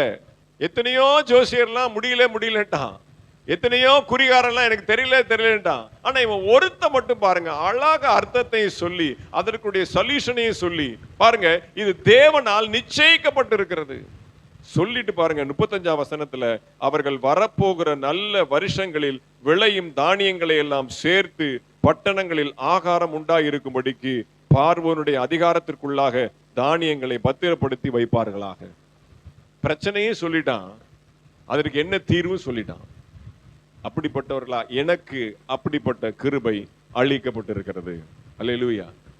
பிரச்சனையோடு கலங்கி போய் அப்படியே திகைத்து போய் வருகிற ஜனங்களுக்கு அவங்க பிரச்சனைக்குரிய காரியத்தையும் சொல்லணும், அதற்குரிய தீர்வையும் சொல்லணும். அப்படிப்பட்ட கிருபை நமக்கு அளிக்கப்பட்டிருக்க வேண்டும்.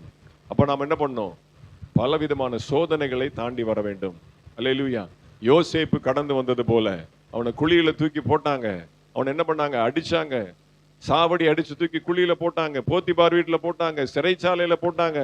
அவனுக்கு உயர்வும் வந்தது, தாழ்வும் வந்தது. போத்திபார் வீட்டிலே உயர்த்தப்பட்டான், போத்திபார் வீட்டிலே தாழ்த்தப்பட்டான். உயர்விலும் தாழ்விலும் அவன் ஒரே மாதிரி இருந்தான். உயர்ந்திருக்கும் போது அவன் பெருமை பாராட்டவில்லை, தாழ்ந்திருக்கும் பொழுது அவன் கர்த்தரை விட்டு பின்வாங்கி போகவில்லை. அன்றன்றைக்குரிய அப்பத்தை எனக்கு தாரும் ஆண்டவரே, நான் மிகுதியாய் பெற்று நீர் யார் என்று சொல்லி கேட்காத படிக்கும், நான் வறுமை அடைந்து தரித்திரம் அடைவதனாலே உம்மை தூஷிக்காத படிக்கும் அன்றன்றுள்ள அப்பத்தை எனக்கு தந்தருளும். ஒரு ஜெபம் சங்கீதத்துல வாசிக்கிறோம். அல்லேலூயா. அவன் உயர்த்தப்பட்டாலும் அவன் பெருசா பீத்திக்கல, அவன் தாழ்த்தப்பட்டாலும் அவன் ஆண்டவரை தூஷிக்கல. அல்லேலூயா. அப்ப அந்த ட்ரைனிங் எல்லாம் கடந்து வரும் பொழுதுதான் அவனுக்கு அப்படிப்பட்ட தேவனுடைய அனந்த ஞானம் வெளிப்படும்படியாக சபையினுடைய மூலக்கல் அவங்கெல்லாம் பழைய ஏற்பாட்டு வீரர்கள்லாம் என்னது? புது உடன்படிக்கை சபையினுடைய அஸ்திபார கற்கள். அல்லேலூயா. அப்ப தேவனுடைய அனந்த ஞானம் வெளிப்படுவதற்கு யோசேப்புக்கு அப்படிப்பட்ட கிருபை அளிக்கப்பட்டிருக்கிறது. அல்லேலூயா. வாசிங்க 1 ராஜாக்களின் புஸ்தகம் 17வது அதிகாரம் 2-3 வாசிங்க. 1 ராஜாக்களின் புஸ்தகம் 17வது அதிகாரம் 2-3. பின்பு கர்த்தருடைய வார்த்தை அவனுக்கு உண்டாயிற்று. அவர், நீ இவ்விடத்தை விட்டு கீழ் திசையை நோக்கி போ, யோர்தானுக்கு நேரா இருக்கிற கேரி தாற்றங்கண்டையில் ஒழிந்து கொண்டிரு. நல்லா கவனிங்க. இப்போ ஆண்டவர் தம்முடைய திட்டங்களை எப்படி சொல்றார், அதை நம்ம அடுத்த கட்டம் பார்க்கணும். இப்போ அவருக்கு பயந்திருந்து அவருடைய இருதயத்திலே பிரியமா இருந்து ஜெபிக்கிறவர்களாக பாவத்தை விட்டு விலகி இருந்தா நமக்கு என்ன பண்ணுவாரு? ரகசியத்தை விலக்கி சொல்லக்கூடிய கிருபை ஆண்டவர் கொடுப்பார். அல்லேலூயா. இப்போ அது எப்படி கொடுப்பார்? அந்த வே ஆஃப் அப்ரோச், அந்த ப்ராசஸ் எப்படி இருக்கும், அதை இந்த வசனத்தை துணை கொண்டு நாம் பார்க்க போறோம். அப்ப இந்த 17ஆம் அதிகாரத்துல எலியா என்டர் ஆகிறார். Hallelujah. Mass entry. Amen. Hallelujah. Bat எடுத்துட்டு தோனி உள்ள வர்ற மாதிரி எலியா இந்த 17ஆம் அதிகாரத்துல உள்ள வரார். அல்லேலூயா. எடுத்த உடனே சிக்ஸர் தான். மொதல் பால்லே சிக்ஸர் தான். என்ன சொல்றாரு? கீலியாத்தின் குடிகளில் திஸ்பீனாகிய எலியா ஆகாபை நோக்கி, என் வாக்கின்படி அன்றி இந்த வருஷங்களிலே பனியும் மழையும் பெய்யாதிருக்கும் என்று இஸ்ரவேலின் தேவனாகிய கர்த்தருக்கு முன்பாக நிற்கிற நான் அவருடைய ஜீவனை கொண்டு சொல்லுகிறேன். எடுப்புல போய் அரண்மனையில போய் 3 வருஷம் மழையும் பெய்யாது பனியும் பெய்யாது போடா அப்படின்னு சொன்னா அவனுக்கு எப்படி இருக்கும்? அல்லேலூயா. அவன் டென்ஷன் ஆயிடுவான். உள்ள வந்த உடனே மொதல் பால்லையே பாத்தீங்கன்னா சிக்ஸர் தான். பெரிய ஒரு தீர்க்க தரிசனம் சொல்லிட்டு போயிடுறான். அவன் பாரு துண்டக்கான துணியை காணண்டு ஓடுற மாதிரி ஆக்கி போடுறான் ஆகாப். அல்லேலூயா. அப்ப ஆண்டவர் ஒரு திட்டத்தை கொடு. ஆகாப் டென்ஷன் ஆயிருவான். நீ சொன்ன வார்த்தை சாதாரணமான வார்த்தை இல்லை.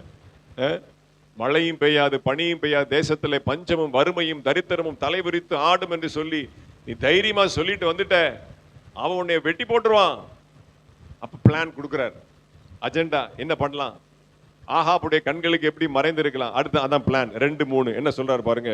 கர்த்தருடைய வார்த்தை அவனுக்கு உண்டாயி, நீ இவ்விடத்தை விட்டு இங்க நிக்காத, அரண்மனை கிட்ட நிக்காத, கீழ்த்திசை நோக்கி போய் யோர்தானுக்கு நேரா இருக்கிற கேரித் ஆற்றண்டையில் ஒளித்து கொண்டிரு. அங்க போய் ஒளிஞ்சுக்கோ. ஒரு இடத்தை ரெடி பண்ணி கொடுத்துறார், செட் பண்ணிடுறார். அல்லேலூயா. அதே அதிகாரத்துல 8-9 வாசிங்க. அப்பொழுது கர்த்தருடைய வார்த்தை அவனுக்கு உண்டாயிற்று. அவர், நீ எழுந்து சீதோனுக்கு அடுத்த சாரிபாத் ஊருக்கு போய் அங்கே தங்கியிரு, உன்னை பராமரிக்கும்படி அங்கே இருக்கிற ஒரு விதவைக்கு கட்டளையிடுவேன் என்றார். 2வது வசனமும் சொல்லுது கர்த்தருடைய வார்த்தை அவனுக்கு உண்டாயிற்று. 8ஆம் வசனமும் சொல்லுது கர்த்தருடைய வார்த்தை அவனுக்கு உண்டாயிற்று. ஏன் 2ஐயும் சேர்த்து முதல்ல சொல்லிருக்கலாம்ல? அதான் என்னுடைய கேள்வி, என்னுடைய தியானம். அந்த கேரித் ஆறு வற்றி போகும் அவருக்கு தெரியும்ல. எப்பா கேரித் ஆறு, நீ கொஞ்ச நேரம் போய் அங்க இரு, ஒரு 2 மாசமோ 1 மாசமோ இரு, அங்க தண்ணி இருக்கும், அது தண்ணி வந்து கொஞ்ச நாள் இருக்கும், எல்லாம் குளிச்சுக்கோ, உனக்கு என்ன காக்கா உனக்கு எல்லாம் கொண்டாந்து கொடுக்கும், அப்பமும் இறைச்சியும் கொண்டாந்து கொடுக்கும். அப்புறம் அந்த தண்ணி வத்தி போயிடும். அப்புறம் என்ன எந்திச்சு கிளம்பி போய் என்ன பண்ணு, எந்த ஊருக்கு போகணும், சாரிபாத்தா, சாரிபாத் ஊருக்கு புறப்பட்டு போ, சீதோனுக்கு அடுத்த சாரிபாத் ஊருக்கு போ. 2ஐயும் சேர்த்து ஒட்டுக்கா, கோயம்புத்தூர்காரங்க சொல்லுவாங்க ஒட்டுக்கா சேர்த்து ஒன்னா சொல்லிருக்கலாம்ல. ஏன் விட்டு விட்டா சொல்றாரு? அல்லேலூயா. அதாவது இந்த தங்க முட்டை போடுற வார்த்தை டெய்லி ஒரு முட்டையா போடும். அவன் என்ன பண்ணுவான், ஒவ்வொன்னா வந்துட்டு இருக்கு, பொறுமை இல்லை நமக்கு அப்படின்னு சொல்லி என்ன பண்ணா, கோழியை வெட்டி வயிற்ற கிழிச்சு பார்த்து மொத்தமா எல்லா முட்டையும் எடுத்துடலாம். அப்படி அவர்கிட்ட எடுக்கவே முடியாது. அல்லேலூயா. அந்தந்த நேரத்துல என்னென்ன செய்யணும், எப்படி செய்யணும், அதை மட்டும்தான் சொல்லுவார். மொத்தமா சொல்லிட்டு நம்மளாம் கையில பிடிக்க முடியாது. நம்மளாம் அப்படியே வானத்துக்கு பூமி குதிப்போம், அப்படியே மிதந்துருவோம். அல்லேலூயா. நாம் மாம்சம் என்று மண் என்று அவர் நினைவு கூறுகிறார், மனுஷன் மண் என்று அவர் நினைவு கூறுகிறார். அல்லேலூயா. மொத்தமா சொல்லிட்டா இவன் போய் சூரச்செடிக்குள்ள போய் படுத்துக்குவான். அல்லேலூயா. அப்போ கர்த்தருடைய வார்த்தை முதல்ல நீ போய் முதல்ல ஆத்தங்கரையில போய் இரு.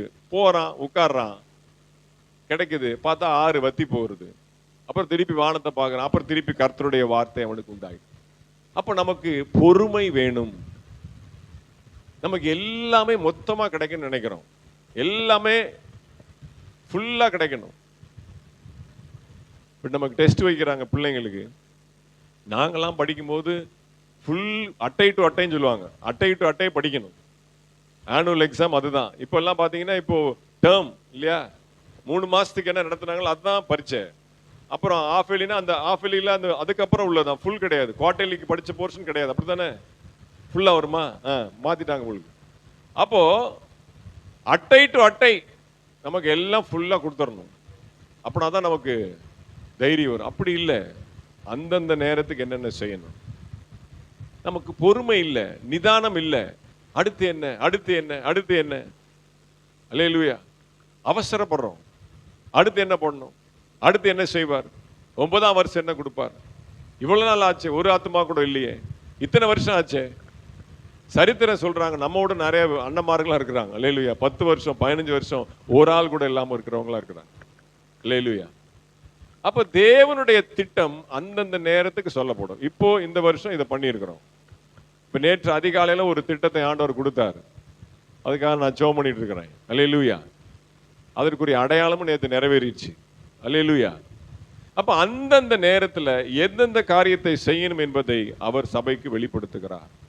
அல்லேலூயா. Praise the Lord. வாசிங்க அப்போஸ்தலர் நடபடிகள் 9வது அதிகாரம் 6வது வசனம். அப்போஸ்தலர் நடபடிகள் 9வது அதிகாரம் 6வது வசனம். அவன் நடுங்கி திகைத்து, ஆண்டவரே, நான் என்ன செய்ய சித்தமாய் இருக்கிறீர் என்றான். நான் என்ன செய்ய சித்தமாய் இருக்கிறீர் என்றான். அதற்கு கர்த்தர், நீ எழுந்து பட்டணத்துக்குள்ளே போ, நீ எழுந்து பட்டணத்திற்குள்ளே போ, நீ செய்ய வேண்டியது அங்கே உனக்கு சொல்லப்படும், நீ செய்ய வேண்டியது அங்கே உனக்கு சொல்லப்படும். அப்பா நீ எந்திரிச்சு உள்ள போ, அங்க எல்லாம் உனக்கு சொல்லப்படும். என்ன பண்ணணும், ஏது பண்ணணும், யார் வீட்டுக்கு போகணும், எத்தனை நம்ம எந்த தெரு, எந்த டோர் நம்பர், யார், அவர் பேர் என்ன, அவர் கிறிஸ்டினா இல்லை கிறிஸ்டின் இல்லையா, எல்லாம் 1008 கேள்வி வரும். ரட்சிக்கப்பட்ட உடனே என்ன பண்ணணும், ஏது பண்ணணும், எந்த சர்ச்சுக்கு போகணும், எந்த பாஸ்டர், எந்த தீர்க்கதரிசி, எந்த சுவிசேஷகர், எங்கே போகலாம், அங்கே போகலாம், இங்கே போகலாம். நம்மளை சும்மாவும் இருக்க விட மாட்டாங்க கிறிஸ்துவங்க. அங்கே வாங்க, இங்கே வாங்க, அப்படி போகலாம், இப்படி போகலாம். அல்லேலூயா. நீ எழுந்து பட்டணத்திற்குள்ளே போ. இப்போ என்னை ஏற்றுக்கிட்டே இல்லை, நான் தான் மெய்யான தெய்வம் ஏற்றுக்கிட்டே இல்லை. Just move forward. உனக்கு எல்லாம் சொல்லப்படும், அந்தந்த நேரத்தில் சொல்லப்படும். உன்னுடைய தெரிந்து கொள்ளுதல் என்ன, உன்னுடைய அழைப்பு என்ன, ராஜாக்களுக்கு முன்பாகவும் இஸ்ரவேல் ஜனங்களுக்கு முன்பாகவும் தெரிந்து கொள்ளப்பட்ட பாத்திரம் எல்லாம் எடுத்தோடனே அவருக்கு பவுலுக்கு லிஸ்ட் போட்டு சொல்லலை. நீ பெரிய அப்போஸ்தலன் ஆயிருவ, நீ பெரிய நிருபங்களை எழுதுவ, நீ ஜெயில் வார்டன்ட்ட போய் எப்படி இருப்ப, அங்கே போவ, தியேத்தர் அங்கே அந்த அத்தேனே பட்டணத்துக்கு அங்கே போவ, இங்கே போவ, எதுவுமே கிடையாது. நீ எழுந்து பட்டணத்திற்குள்ளே போ, அங்கே உனக்கு எல்லாம் சொல்லப்படும். அல்லேலூயா. கொஞ்சம் நிதானமா பொறுமையா காத்துருங்க. ஒரு வசனம் உங்களுக்கு சொல்லித்தரேன், அது நான் உங்களுக்கு 2-3 வசனத்துக்கு அப்புறம் சொல்லித்தரேன், அப்போ உங்களுக்கு எளிதா புரியும். வாசிங்க 1 சாமுவேல் புஸ்தகம் 10வது அதிகாரம் 6, 7, 8. 1 சாமுவேல் 10, 6, 7, 8. அம்மோன் புத்திரர் தாங்கள் தாவீதுக்கு அருவருப்பானதை இல்லையே. 1 சாமுவேல் 10, 6, 7, 8. அப்பொழுது கர்த்தருடைய ஆவி உன்மேல் இறங்குவார், நீ அவர்களோட கூட தீர்க்க தரிசனம் சொல்லி வேறு மனுஷனாவாய். இந்த அடையாளங்கள் உனக்கு நேரிடும் போது சமயத்துக்கு ஏற்றபடி செய், தேவன் உன்னோட இருக்கிறார். 8. நீ எனக்கு முன்னே கில்காலுக்கு இறங்கி போ, சர்வாங்க தகன பலிகளையும் சமாதான பலிகளையும் செலுத்தும்படிக்கு நான் உன்னிடத்தில் வருவேன். நான் உன்னிடத்தில் வந்து நீ செய்ய வேண்டியதை உனக்கு அறிவிக்க மட்டும் 7 நாள் காத்திரு என்றார். இப்ப பிளான ஆண்டவர் சாமுவேல் மூலமாக சவுலுக்கு சொல்லிட்டார். கழுதையை தேடி வந்தான். ஆண்டவர் அவனை இஸ்ரவேலின் ராஜாவாக அபிஷேகம் பண்ணினார். சாமுவேல் அவனை இஸ்ரவேலின் ராஜாவாக, முதல் ராஜாவாக அபிஷேகம் பண்ணினார். அபிஷேகம் பண்ணின பிறகு என்ன செய்யணும் அப்படிங்கிறத சாமுவேல் சவுலுக்கு சொல்லி கொடுக்குறான். நீ இந்த பட்டணத்துக்கு போவ, இங்க தீர்க்க தரிசிகள் வருவாங்க, அவங்களோட சேர்ந்து நீ தீர்க்க தரிசியா மாறிடுவ, தீர்க்க தரிசனம் சொல்லுவ, நீ வேற மனுஷனாய் மாறுவாய். அப்புறம் அந்த இடத்துக்கு போய் நீ 7 நாள் காத்திரு, நான் அங்கே வரும் மட்டும் நீ 7 நாள் காத்திரு. எல்லாம் சொல்லிட்டார். பிளான, ரகசியத்தை, திட்டத்தை சொல்லிட்டார். அல்லேலூயா.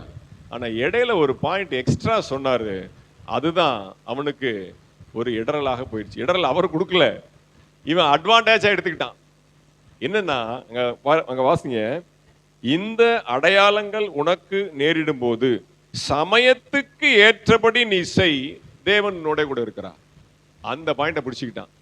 சமயத்துக்கு தகுந்த மாதிரி மாறிக்கோ நினைச்சிட்டான் போலுக்கு. சூழ்நிலைக்கு தகுந்த மாதிரி என்ன பண்ணு, உன்னைய மாத்திக்கோ அப்படின்னு அடிஷனலா ஒரு வார்த்தை, ஒரு ஆதரவா, சப்போர்ட்டா சொல்லிட்டாரு. அவன் பார்த்தான், 7 நாள் ஆயிடுச்சு, சாமுவேல் வரல. அவர் தான் சொன்னார்ல, சமயத்துக்கு ஏற்றபடி நீ செய், தேவன் உன்னோட கூட இருக்கிறார் அப்படின்னு சொல்லிட்டார்ல. இங்கே பெலிஸ்தியர் ஒரு பக்கம் நெருக்கிறாங்க, இங்கே ஜனங்கள் ஒரு பக்கம் சிதறி போகிறாங்க. எனக்கும் நடுக்கமா இருக்கிறது. நான் இன்னும் தேவனுக்கு முன்பாக பலி செலுத்தி தேவனுடைய உத்தரவு என்ன என்பது நான் கேட்காமல் இருப்பது எப்படி என்று சொல்லி நான் என்ன பண்ணிட்டேன், பலி செலுத்தி விட்டேன். சமயத்துக்கு ஏற்றபடி. அங்கதான் தேவ பிள்ளைகள் ரொம்ப கவனமா இருக்கணும். சமயத்துக்கு ஏற்றபடி, சூழ்நிலைக்கு ஏற்றபடி, சந்தர்ப்ப சூழ்நிலைப்படி நம்முடைய மனசு மாறிடக்கூடாது. நீங்க 7 நாள் காத்திருக்க சொன்னீங்க, 7 நாள் காத்திருங்க. என்ன சொன்னீங்க? சமயத்துக்கு ஏற்றபடி செய், தேவன் உன்னோட கூட. சமய சூழ்நிலை எப்படி இருக்கு? அவன் நெருங்கி வந்துட்டு இருக்கிறான், பிரச்சனை வந்துகிட்டு இருக்கு, சூழ்நிலை நெருங்கிட்டு இருக்கு, ஒரே போராட்டமா இருக்கு, பிரச்சனையா இருக்கு. நான் என்ன பண்றது? அல்லேலூயா. கடனை வாங்கிருங்க, கிரெடிட் கார்டை தேய்ச்சிருங்க.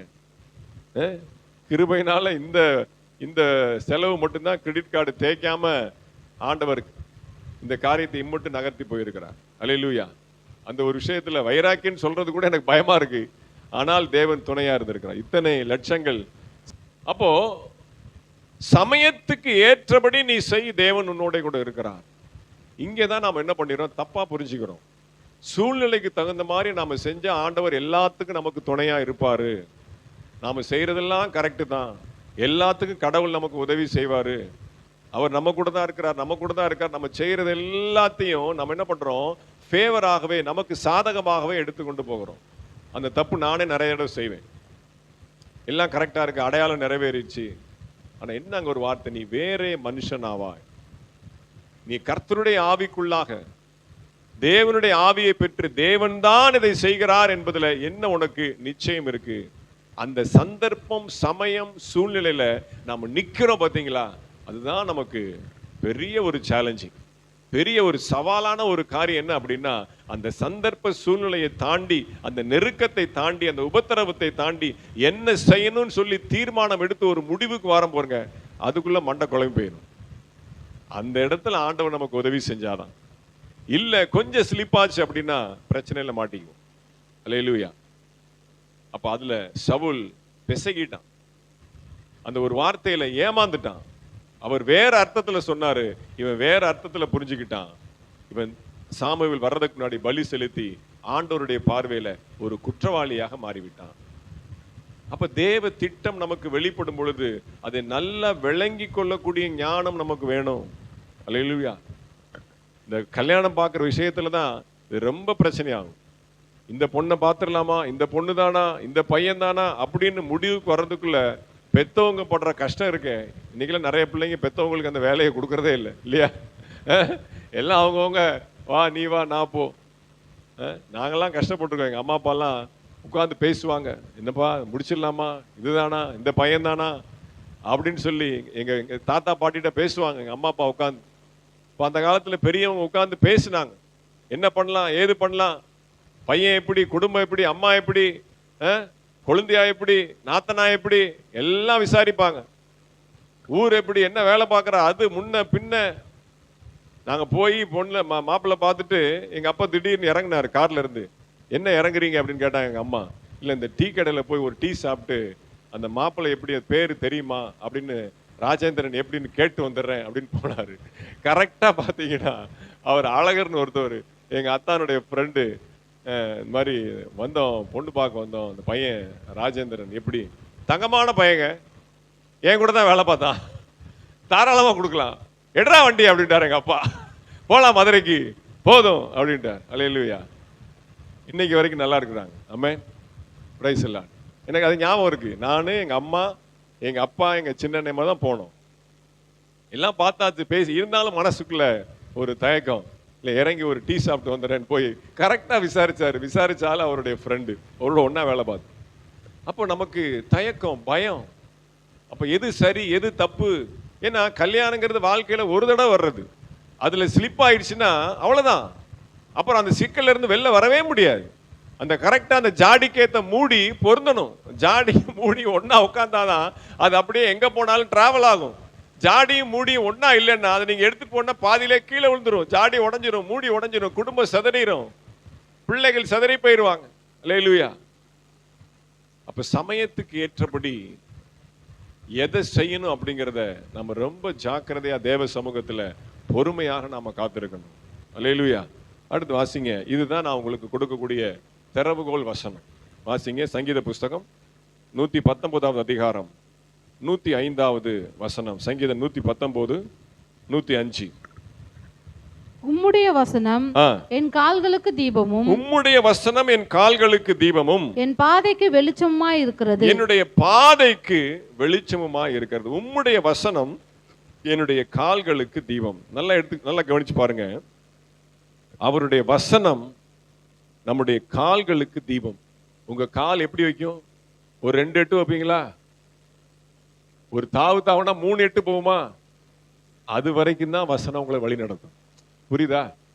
வசனம் உங்கள் கால்களுக்கு தீபம். ஃபுல்லா இருட்டா இருக்கு, உலகமே அந்தகாரமா இருக்கு, உலகமே பிரச்சனையா இருக்கு, உலகமே போர் சூழ்ந்து இருக்கு, சிலிண்டர் கிடைக்கல, பிரச்சனை, பாடு, உபத்திரவம், அடுத்து என்ன பண்ணுவாங்க, ஏது பண்ணுவாங்க தெரியல. நாம என்ன அடுத்து நீ எப்படி வாழ்றது? சிலிண்டரை எதிர்த்து வீட்டில் கடன் கேட்குறாங்க. இப்போ யாரும் தண்ணி கூட, என்னது செயினை கூட கழட்டி கொடுத்துருவாங்க, சிலிண்டர் யாரும் கொடுக்க மாட்டாங்க. அல்லேலூயா. அப்படிப்பட்ட ஒரு நிலைமையில இருக்கிறோம். ஆமென். அப்போ கர்த்தருடைய வசனம் நம்முடைய கால்களுக்கு தீபம்னு என்ன அர்த்தம் அப்படின்னா, அடுத்து எட்டு எடுத்து வைக்கிறக்குரிய ஆலோசனை தான் அந்த வசனம் கொடுக்கும். ஃபுல் ப்ளூ பிரிண்ட் வசனம் கொடுக்காது. அல்லேலூயா. புரியுதா உங்களுக்கு? கர்த்தருடைய வசனம் நம்முடைய கால்களுக்கு தீபம், நம்முடைய வாழ்க்கைக்கு தீபம் அல்ல. அடுத்து என்ன செய்யணும், அடுத்து என்ன செய்யணும், நாளைக்கு என்ன பண்ணணும், அடுத்து என்ன எடுத்து வைக்கிறது, நாளைக்கு என்ன பண்றதுன்னு அப்படின்னு திகைச்சு நிக்கிறீங்களே, உட்கார்ந்து பொறுமையா நானே தேவன் என்று அறிந்து கொள்ளுங்கள்னு சொல்லி அமைதியா உட்கார்ந்து ஜெபம் பண்ணி ஒரு அதிகாரம் எடுத்து வாசிங்க. நாளைக்கு என்ன செய்யணுங்கிறத ஆண்டவர் சொல்வார். 4 வருஷம் கழிச்சு என்ன செய்யணும்ன்றலாம் சொல்ல மாட்டார். அல்லேலூயா. நாளைக்கு முதல்ல மூவ் பண்ணுப்பா, நாளைக்கு பாரு. அல்லேலூயா. என் பாதைக்கு இது வெளிச்சமா இருக்கிறது, அதை எடுத்து வச்சுட்டேன். வசனம் எனக்கு நாளைக்கு என்ன போகணும் அப்படிங்கிறத வசனம் எனக்கு கத்து கொடுத்துருச்சு. அது என் பாதைக்கு வெளிச்சம். அந்த வெளிச்சத்துல என்ன பண்ணிடுவேன், அந்த ரோடு வரைக்கும் நான் போயிடுவேன். இந்த ஒரு 6 மாசம் அந்த வசனத்தின் வெளிச்சத்துல நான் போயிடுவேன். என் பாதைக்கு முதல்ல காலுக்கு, அப்புறம் பாதைக்கு, இங்க இருந்து இந்த முக்கு சுப்பிரமணிய சிவா ஸ்ட்ரீட் போற வரைக்கும். அல்லேலூயா. அதை தாண்டுகிற வரைக்கும். ஒரு வாண்டு வருது, வாரம் இவன் மட்டும் வாரானேன்னு பார்த்தேன். சரி, அப்போ என் பாதைக்கு வெளிச்சமாயிரு. அது மட்டும் நல்லா நீங்க தேவ பிள்ளைகள் தெரிந்து கொள்ளணும். வசனம் தான் உங்களை நடத்த வேண்டும். வசனமும் உங்களை, அதான் நீங்க அதை சமயத்துக்கு ஏற்றபடி வசனம் படிக்கும்போது நமக்கு எல்லாமே தெரிஞ்சிருச்சு, எல்லாமே இதுதான் அப்படின்னு கிடையாது. அடுத்து என்ன எட்டு வைக்கிறோமோ அதைத்தான் வசனம் நமக்கு வெளிப்படுத்தும். அதுல ரொம்ப கவனமா இருக்கணும். வாசிங்க லூக்கா சுவிசேஷம் 24வது அதிகாரம் 24 33 34. இப்ப அடுத்து நாம என்ன செய்யணும் அதுதான் நம்ம இந்த பார்த்து ஜெபித்து முடிக்க போறோம். லூக்கா 24 33 34. அந்நேரமே எழுந்திருந்து எருசலேமுக்கு திரும்பி போய் 11 அவரோடு கூட இருந்தவர்களும் கூடியிருக்க கண்டு கர்த்தர் மெய்யாகவே உயிர்த்தெழுந்து சீமோனுக்கு தரிசனமானார் என்று அவர்கள் சொல்ல கேட்டு. அப்ப எம்மாவு சீஷர்கள் எருசலேமை விட்டு எம்மாவுக்கு போறாங்க. உயிர்த்தெழுந்த இயேசு கிறிஸ்து அவர்களோடு கூட டிராவல் பண்றார். அப்ப அந்த 32ஆம் வசனம் சொல்லி பாருங்க. வழியில் அவர் நம்முடனே பேசி வேத வாக்கியங்களை நமக்கு விளக்கி காட்டின போது நம்முடைய இருதயம் கொழுந்து விட்டு எரியவில்லையா? அந்த சங்கீதம் 119 105 அப்படியே இங்க இம்ப்ளிமெண்ட் ஆகுது. வேத வாக்கியங்களை அவர் நமக்கு விளக்கி காட்டின பொழுது கொழுந்து விட்டு எரியவில்லையா? அப்ப கொழுந்து விட்டு எரியும் போது அது ஒரு தீபம். அந்த தீபத்தில் அந்த கொழுந்து விட்டு எரியும் போது ஒரு வெளிச்சம். ஏன் இவங்க போறதே நைட்டு தான். அவங்க எருசலேம்ல இருந்து எம்மாவுக்கு போகும் சொல்லப்பட்டது பொழுது சாய்ந்து போயிட்டு சாயந்தரத்துக்கு மேல போறாங்க. ஆல்மோஸ்ட் அவங்க போய் 8 கிலோமீட்டர் கிட்ட சொல்றாங்க. எருசலேம்ல இருந்து எம்மாவுக்கு கிட்டத்தட்ட 8 கிலோமீட்டர். போய் சேரும் போது நைட் ஆயிடுச்சு. அங்க சொல்லப்பட்டிருக்கு அந்தி சாய்ந்துருச்சு, பொழுது சாய்ஞ்சிருச்சு, எங்களோட இருந்து தங்கிட்டு போங்க அப்படின்னு ஏசப்பாட்ட சொல்றாங்க. அவரும் தங்கி சாப்பிட்டுட்டு போறார். அல்லேலூயா. அவர் போன உடனே, அவர் கிளம்பின உடனே இவர்களுடைய இருதயம் கொழுந்து விட்டு எரியுது. ஏன்? அவர் சாதாரண ஊரு கதை, வந்த கதை, போன கதையெல்லாம் சொல்லல.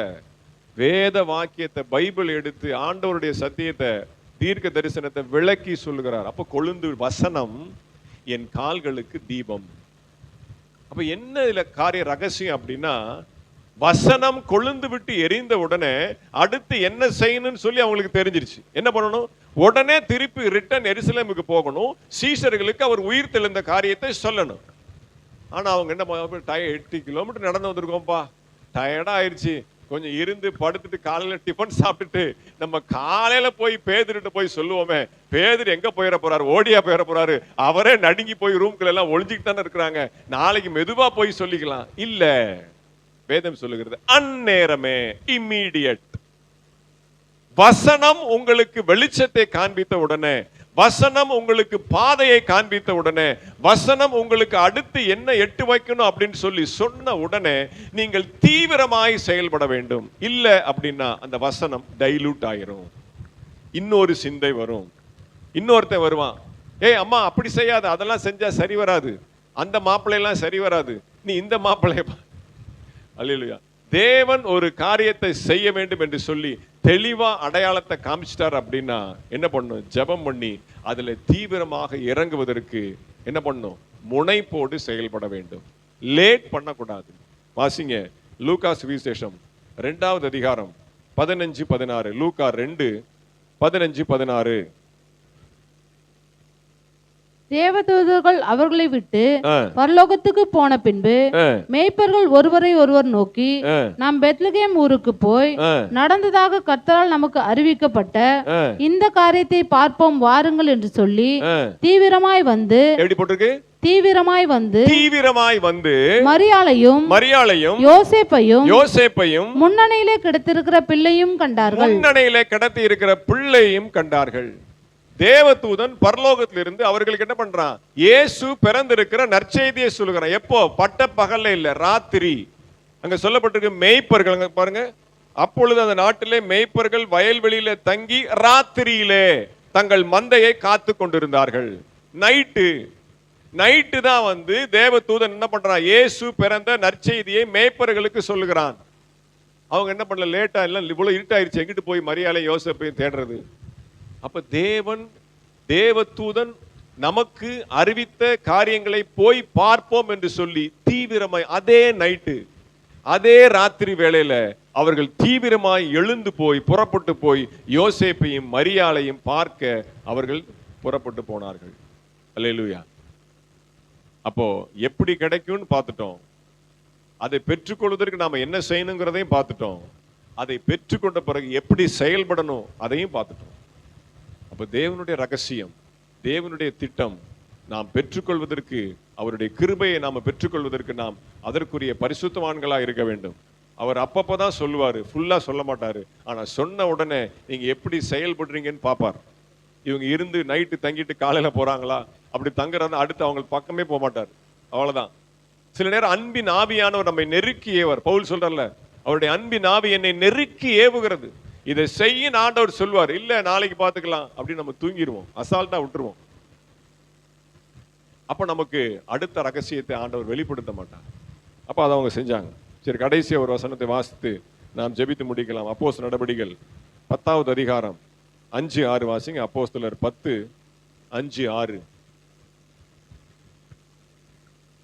இப்பொழுது நீ யோப்பா பட்டணத்துக்கு மனுஷரை அனுப்பி பேதுரு என்று மறுபெயர் கொண்ட சீமோனை அழைப்பி, அவன் தோல் பதனிடுகிறவனாகிய சீமோன் என்னும் ஒருவனிடத்திலே தங்கி இருக்கிறான்.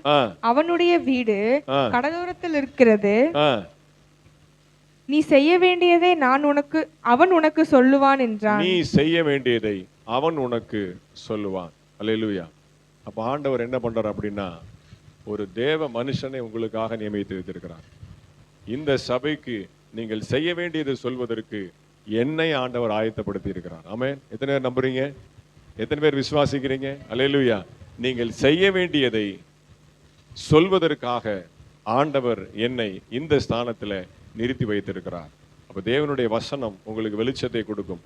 தேவ மனுஷனாகி என்னை ஆண்டவர் இந்த இடத்துல நிறுத்தி நீங்கள் செய்ய வேண்டியது சொல்வதற்காக ஆண்டவர் என்னை நிறுத்தி இருக்கிறார். நானும் அதற்கு பாத்திரவானா இருந்து, ஆண்டவரே இந்த மந்தையை எப்படி நடத்த வேண்டும், இந்த ஜனத்தை எப்படி நடத்த வேண்டும், இந்த அம்மாவுக்கு, இந்த பாட்டிக்கு, இந்த அக்காவுக்கு, எல்லாருக்கும் என்ன சொல்லணும் அப்படின்னு சொல்லி நான் ஜெபித்து தேவனுடைய வார்த்தையை பெற்றுக்கொண்டு உங்களிடத்திலே சொல்வதற்கான அந்த உத்தரவாதத்துல நான் இருக்கிறேன். அதை கேட்டு செயல்படக்கூடிய பாத்திரத்துல நீங்க இருக்கிறீங்க.